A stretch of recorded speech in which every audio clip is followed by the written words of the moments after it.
नमस्कार साथियों। आज मैं एक नया प्रसंग लेकर के आप सभी के बीच उपस्थित हूँ। उम्मीद है कि इस प्रसंग को हिंदी साहित्य प्रेमी सुनकर लाभान्वित होंगे और प्रसन्नचित्त भी होंगे। आप इस प्रसंग को सुने। ये प्रसंग बच्चन सिंह जी लिखते हैं आचार्य शुक्ल का इतिहास पढ़ते हुए। केशव भक्ति काल के फुटकर खाते में रखे गए हैं। नवीन संस्करण में केशव पर जमकर लिखा गया है। नवीन संस्करण अर्थात हिंदी साहित्य का इतिहास, आचार्य रामचंद्र शुक्ल की बात हो रही है। यूं भूमिका प्रथम संस्करण और नवीन संस्करण की स्थापनाओं में बुनियादी फर्क नहीं है। नवीन संस्करण में विश्लेषण को अधिक प्रामाणिक और तीखा बना दिया गया है। शुक्ल जी ने देखा कि प्रथम संस्करण में जो कुछ लिखा गया था उसमें या उससे केशव की धाक कम नहीं हुई। इस लाइन को पढ़ते हुए मेरे दिमाग में, मेरे जहन में एक ख्याल आता है, कैसी धाक जिसके विचार में शुक्ल जी पढ़ते हैं कि उनके धाक को कम करना है। अर्थात कोई तो ऐसा परिवेश रहा होगा जिसमें केशव दास की धाक जमी रही होगी और वो धाक लेखन में, जैसा कि उनके तमाम रीति ग्रंथ देखने को मिलते हैं, लिखते हैं कि दरबारी कवियों के सिरमौर को लेकर उन्हीं हिंदी विभाग के लोग रोब गालिब कर रहे थे। इस तरह हिंदी आलोचना, पठन पाठन और इतिहास गलत दिशा में भटक सकते थे। उन्होंने नवीन संस्करण में इस खतरे को जड़ से उखाड़कर उसमें मट्ठा डाल दिया। न रहेगा बांस, न बजेगी बांसुरी। अक्सर हम गांवों में या लोक में, आम जनमानस में ये प्रचलित मुहावरा सुनने को पाते हैं कि जिस पौधे को, जिस बिरवे को कमजोर करना है, नष्ट करना है, उकठाना है, उसमें मट्ठा डाल दो। कुछ वैसा ही काम यहाँ पे शुक्ल जी केशव दास के प्रति करते नजर आ रहे हैं, ऐसा बच्चन सिंह जी लिखते हैं। बच्चन जी आगे लिखते हैं कि केशव पर लिखे गए कोटियों शोध प्रबंध एक तरफ और शुक्ल जी के केशव संबंधी 2-4 पृष्ठ दूसरी तरफ। ध्यान देने की बात है कि केशव दास पर लिखे गए शोध प्रबंध एक तरफ, कोटियों शोध प्रबंध, बच्चन जी यहाँ पे लिख रहे कोटियों शोध प्रबंध, 1, 2, 4, 10 नहीं, एक तरफ, और शुक्ल जी के केशव संबंधी 2-4 पृष्ठ दूसरी तरफ। अर्थात शुक्ल जी के 2-4 लिखे पृष्ठ ही केशव दास के व्यक्तित्व पर भारी पड़ते दिखाई पड़ते हैं, बकिया सब धरे के धरे रह गए। आगे बच्चन जी लिखते हैं, और कितनी मजबूत बात है, कितनी महत्वपूर्ण बात है। आप यहाँ से आप देखें कि शुक्ल जी के पहले केशव की गणना श्रेष्ठ कवियों में की जाती थी, श्रेष्ठ कवियों में की जाती थी। सूर और तुलसी के बाद उन्हीं का बखान होता था।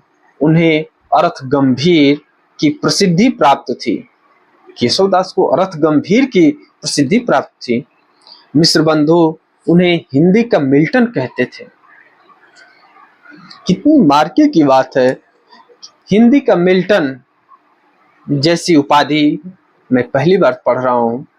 इसके पहले मैं अनभिज्ञ था इस मामले में। यूं लोक में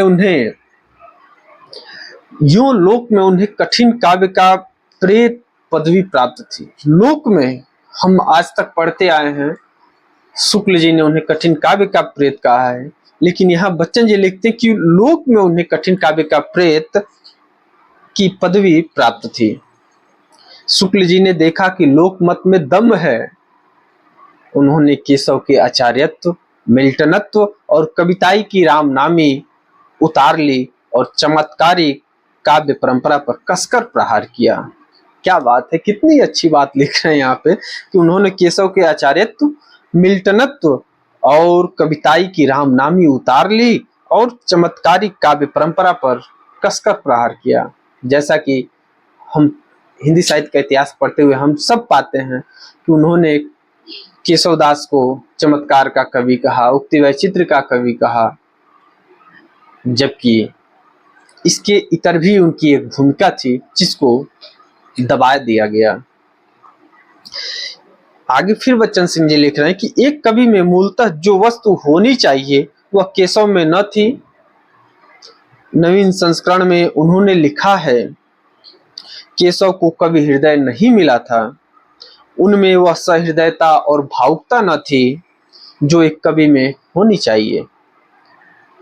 वे संस्कृत साहित्य से सामग्री लेकर अपने पांडित्य और रचना कौशल की धाक जमाना चाहते थे। शुक्ल जी इसी धाक को तोड़ने की कोशिश करते नजर आ रहे हैं, बच्चन सिंह जी जैसा कि ऊपर आगाह की। इस पर इस कार्य में सफलता प्राप्त करने के लिए भाषा पर जैसा अधिकार चाहिए वैसा उन्हें प्राप्त न था।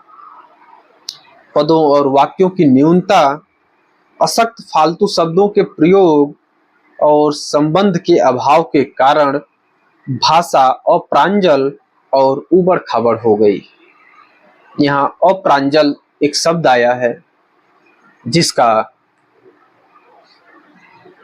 विलोम, या कहें कि ये अप्रांजल प्रांजल का विलोम शब्द है, और प्रांजल का अर्थ होता है सरल, सीधा, स्पष्ट और शुद्ध। प्रथम संस्करण में रामचंद्रिका को मानस की विशेषताओं और काव्य प्रतिमानों के आधार पर आंका गया है और कहा गया है कि उसका प्रबंध विधान दूषित, मार्मिक स्थलों की पहचान और भावुकतापूर्ण तथा अलंकारों का अनावश्यक आधिक्य है। नवीन संस्करण में उसे सीधे जीवन के साथ जोड़कर देखा गया है। जैसा कि कोट करते हैं कि यह समझ रखना चाहिए कि केशव केवल उक्ति वैचित्र्य और शब्द क्रीड़ा के प्रेमी थे। शुक्ल जी के शब्द हैं कि केशव केवल उक्ति वैचित्र्य और शब्द क्रीड़ा के प्रेमी थे, जीवन के नाना गंभीर और मार्मिक पक्षों पर उनकी दृष्टि नहीं थी।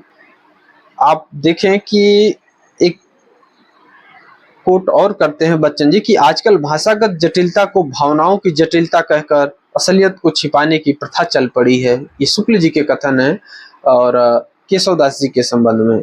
बहुत बहुत धन्यवाद, बहुत बहुत धन्यवाद।